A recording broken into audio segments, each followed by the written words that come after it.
ನೋಡಿ, ನಮಗೆ ಜನರ ಬಗ್ಗೆ ಕಾಳಜಿ ಇದೆ. ನಾವು ಜನರ ಸಮಸ್ಯೆಗಳನ್ನು ಗಮನಿಸಿ ಅಂತ ಹೇಳ್ತಾ ಇದ್ದೀವಿ. ನಿಮ್ಮ ಕುರ್ಚಿ ಕಿತ್ತಾಟದಲ್ಲಿ ಜನ ಅವರು ಸಂಕಷ್ಟದ ಸುಳಿಗೆ ಸಿಗಾಕಬಾರ್ದು. ಜನ ಕಾಂಗ್ರೆಸ್ಸಿಗೆ 136 ಸೀಟ್ ಗೆಲ್ಲಿಸಿದ್ದಾರೆ. ನೀವೇನು ಮಾಡ್ತಾಯಿದ್ದೀರಿ? ನೀವು ಬೆಲೆ ಏರಿಕೆ, ಭ್ರಷ್ಟಾಚಾರ, ಜನ ವಿರೋಧಿ ನೀತಿ ಬಿಟ್ಟು ಬೇರೆ ಏನೂ ಮಾಡ್ತಿಲ್ಲ. ನಿಮ್ಮ ಬೆಲೆ ಏರಿಕೆಯಿಂದ, ನಿಮ್ಮ ಭ್ರಷ್ಟಾಚಾರದಿಂದ ಜನ ಬೇಸತ್ತಿದ್ದಾರೆ. ಅಭಿವೃದ್ಧಿ ಶೂನ್ಯವಾಗಿರೋದನ್ನ ಜನ ನೋಡ್ತಾ ಇದ್ದಾರೆ. ಜನರಿಗೆ ಈಗಲೇ ಇವರು ಸಾಕಪ್ಪ ಅಂತ ಅನಿಸ್ಬಿಟ್ಟಿದೆ ಜನರಿಗೆ. ನಿಮ್ಮ ಕುರ್ಚಿ ಕಿತ್ತಾಟದಲ್ಲಿ ಯಾರು ಜನರ ಬಗ್ಗೆ ಕೇಳೋರೇ ಗತಿ ಇಲ್ಲ. ಮತ್ತು ಈಗ ಒಂದು ರೀತಿ ಹುಚ್ಚರ ಮದುವೆಯಲ್ಲಿ ಉಂಡನೇ ಜಾಣ ಅಂತ ಆಗ್ಬಿಟ್ಟಿದೆ. ಇಲ್ಲಿ ಯಾರಿಗೂ ಜನಪರ ಕಾಳಜಿ ಇಲ್ಲ. ಕೇವಲ ಎಷ್ಟು ದಿನ ಇರ್ತೀವೋ ಇಲ್ವೋ ಗೊತ್ತಿಲ್ಲ, ಇರೋ ಅಷ್ಟು ದಿನ ಏನಾದ್ರು ಮಾಡ್ಕೊಳ್ಳೋಣ ಅಂಥೇಳಿ ಹುಚ್ಚರ ಮದುವೆಯಲ್ಲಿ ಉಂಡನೇ ಜಾಣ ಅನ್ನೋ ಸ್ಥಿತಿ ಆಗಿಬಿಟ್ಟಿದೆ. ವಿರೋಧ ಪಕ್ಷದವರು ಸಂಘಟಿತವಾಗಿ ಹೋರಾಟ ಮಾಡದೇ ಇರೋದೇ ಅವರು ಅದನ್ನೇ ಬಂಡವಾಳ ಮಾಡ್ಕೊಂಡು ಅವ್ರಿಗೆ ಬೇಕಾದಂಗೆ ಆಡಳಿತ ನಡೆಸ್ತಾ ಇದ್ದಾರೆ. ನಾವು ಸಂಘಟಿತ ಹೋರಾಟ ಮಾಡಿದ್ದೀವಿ, ರಾತ್ರಿ ಹಗಲು ಧರಣಿನೂ ಮಾಡಿದ್ದೀವಿ. ಭ್ರಷ್ಟಾಚಾರದ ಪರವಾಗಿ ಅದರ ರಕ್ಷಣೆಗೆ ಸರ್ಕಾರದ ಮುಖ್ಯಸ್ಥರೇ ನಿಂತರೆ ನಾವು ಜನತಾ ನ್ಯಾಯಾಲಯಕ್ಕೆ ಹೋಗದೆ ಬೇರೆ ಏನೂ ದಾರಿ ಇಲ್ಲ.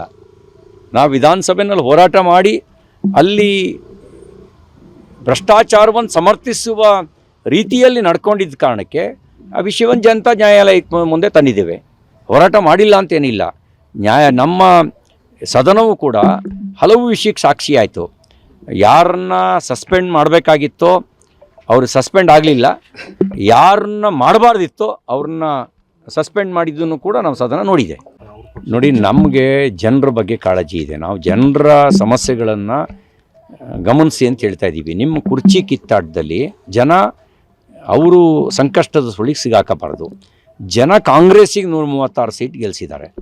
ನೀವೇನು ಮಾಡ್ತಾಯಿದ್ದೀರಿ? ನೀವು ಬೆಲೆ ಏರಿಕೆ, ಭ್ರಷ್ಟಾಚಾರ, ಜನ ವಿರೋಧಿ ನೀತಿ ಬಿಟ್ಟು ಬೇರೆ ಏನೂ ಮಾಡ್ತಿಲ್ಲ. ನಿಮ್ಮ ಬೆಲೆ ಏರಿಕೆಯಿಂದ, ನಿಮ್ಮ ಭ್ರಷ್ಟಾಚಾರದಿಂದ ಜನ ಬೇಸತ್ತಿದ್ದಾರೆ. ಅಭಿವೃದ್ಧಿ ಶೂನ್ಯವಾಗಿರೋದನ್ನ ಜನ ನೋಡ್ತಾ ಇದ್ದಾರೆ. ಜನರಿಗೆ ಈಗಲೇ ಇವರು ಸಾಕಪ್ಪ ಅಂತ ಅನಿಸ್ಬಿಟ್ಟಿದೆ ಜನರಿಗೆ.